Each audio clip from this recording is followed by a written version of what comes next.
নমস্কাৰ, মোৰ নাম চিৰঞ্জীৱ ডেকা। মোৰ ঘৰ গুৱাহাটীৰ পাণ্ডু খুটিলাপুৰত। এই বছৰ হৈ যোৱা APSCৰ কম্বাইণ্ড কম্পিটিটিভ এক্সামিনেশ্যনত মোৰ এছিষ্টেণ্ট একাউণ্টছ অফিচাৰ হিচাপে চিলেকশ্যন হৈছে আৰু মোৰ ৰেংক হ'ল 72। এইটো মোৰ APSCৰ ছেকেণ্ড এটেম্প্ট আছিলে। মই 2020ৰ পৰা APSCৰ প্ৰিপেৰেশ্যনত মই লাগি আছিলোঁ। ফাৰ্ষ্ট এটেম্প্টত অপশ্যনেলত ভাল নোহোৱাৰ কাৰণে মোৰ ইণ্টাৰভিউলৈকে মোৰ গৈ নাপালোঁ। তাৰপাছত ছেকেণ্ড এটেম্প্টত যিখিনি মোৰ প্ৰিভিয়াছ এটেম্প্টত যিবিলাক ফল্ছ আছিল সেইবিলাক ৰেক্টিফাই মই কৰিছিলোঁ। আৰু এইটো ক'ব লাগিব যে কম্পিটিশ্যন কেয়াৰে যথেষ্টখিনি হেল্প কৰিছে মোৰ প্ৰিপেৰেশ্যনত।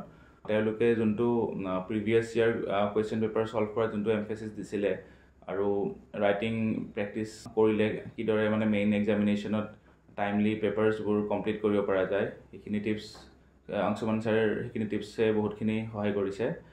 আৰু মই তেওঁলোকৰ তাত মক ইণ্টাৰভিউ ছেশ্যন লৈছিলোঁ, যিটোৱে মোৰ APSCৰ ফাইনেল ইণ্টাৰভিউত সহায় কৰিছে।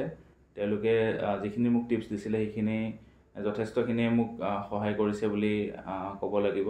চ' thanks to competition care and all the team members, যাৰ কাৰণে মোৰ এইবাৰ চিলেকশ্যনত তেওঁলোকৰ বহুতখিনি হাত আছে বুলি মই ক'ব বিচাৰোঁ। ধন্যবাদ।